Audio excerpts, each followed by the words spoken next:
ചങ്ങനാശ്ശേരി നിയുക്ത archbishop Mar Thomas തറയിലിന് major archiepiscopal ദേവാലയമായ കുടമാളൂർ പള്ളിയിൽ സ്വീകരണം നൽകി. രാവിലെ പള്ളിയിലെത്തിയ നിയുക്ത ആർച്ച് ബിഷപ്പിനെ കൈക്കാരന്മാരുടെയും ഇടവക പ്രതിനിധി യോഗാംഗങ്ങളുടെയും ഇടവക അംഗങ്ങളുടെയും നേതൃത്വത്തിൽ സ്വീകരിച്ചു. Archpriest reverend doctor Mani Puthiyadam ആരാധനാക്രമ അടിസ്ഥാനമായ സ്വീകരണം നൽകി സ്വാഗതമരുളി. തുടർന്ന് അൽഫോൻസ ഭവൻ സ്ഥാപിതമായതിന്റെ 50ാം വാർഷികാഘോഷത്തിന്റെ ഭാഗമായി അൽഫോൻസ ഭവനിൽ വിശുദ്ധ കുർബാന അർപ്പിച്ചു. അതിരൂപതയുടെ മേലധ്യക്ഷ ശുശ്രൂഷയിലേക്ക് കടന്നുവരുമ്പോൾ ഏറ്റവും ആവശ്യം പ്രാർത്ഥനയാണെന്നും സഭാമക്കളുടെ ആത്മരക്ഷ പ്രഥമ ദൗത്യമായി സ്വീകരിക്കുന്നുവെന്നും ആർച്ച് ബിഷപ്പ് പറഞ്ഞു.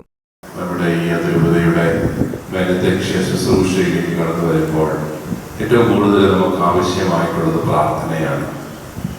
കാരണം നമ്മുടെ ദൗത്യം ആത്മരക്ഷയാണ്. ഒരു മെത്രാൻ അദ്ദേഹം ചെയ്യേണ്ടത് 2 കോളേജ് കൂടെ തുടങ്ങുകയോ 10 സ്കൂള് തുടങ്ങുകയോ ആശുപത്രി തുടങ്ങുകയാണെന്ന് ഞാൻ കരുതുന്നില്ല.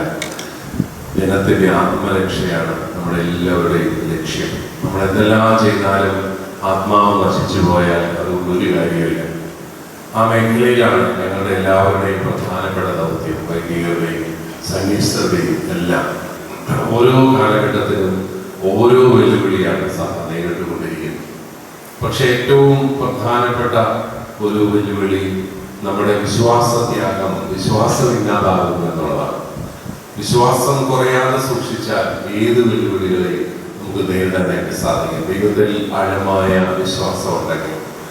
ഇടവക അംഗങ്ങളും വൈദികരും ഇടവകയിൽ സ്ഥാപിതമായിരിക്കുന്ന 6 സന്യാസിനി സ്ഥാപനങ്ങളിലെ അംഗങ്ങളും ജീവധാര സംപ്രീതി പ്രവർത്തകരും സ്വീകരണത്തിൽ പങ്കെടുത്തു. കുടമാളൂരിൽ ചങ്ങനാശ്ശേരി അതിരൂപതയുടെ 9ാമത്തെ മേലധ്യക്ഷനെ സ്വീകരിക്കാൻ വിപുലമായ ഒരുക്കങ്ങളാണ് ക്രമീകരിച്ചത്. ചെമ്പകശ്ശേരി രാജാവ് 1125 സ്ഥാപിച്ച കുടമാളൂർ പള്ളിയുടെ 900 ആണ്ടിന്റെ വാർഷികം ആചരിക്കപ്പെടുന്നതിന്റെ പ്രാരംഭഘട്ടത്തിലാണ് അതിരൂപതയുടെ നിയുക്ത മെത്രാപ്പൊലീത്തയുടെ ആദ്യ സന്ദർശനമെന്നതും ശ്രദ്ധേയമാണ്. വിശുദ്ധ അൽഫോൻസാമ്മയുടെ മാതൃ ഇടവകയായ കുടമാളൂർ ആധുനിക സീറോ മലബാർ സഭയുടെ പിതാവായ പണ്ഡിത ഗ്രേസരനും പൗരസ്ത്യ തിരുസംഘത്തിന്റെ കൺസൾട്ടന്റും തിരുസംഘാധ്യക്ഷനായ കർദിനാൾ ടിസ റാങ്കിന്റെ സെക്രട്ടറിയും വത്തിക്കാൻ കൗൺസിലിലെ പ്രത്യക്ഷ ക്ഷണിതാവുമായിരുന്ന പ്ലാസിഡ് അച്ഛന്റെയും പെഷീത്ത ബൈബിൾ മലയാളത്തിലേക്ക് തർജ്ജമ ചെയ്ത ബഹുഭാഷാ പണ്ഡിതനായ മാണിക്കത്തനാരുടെയും ഇടവകയാണ്.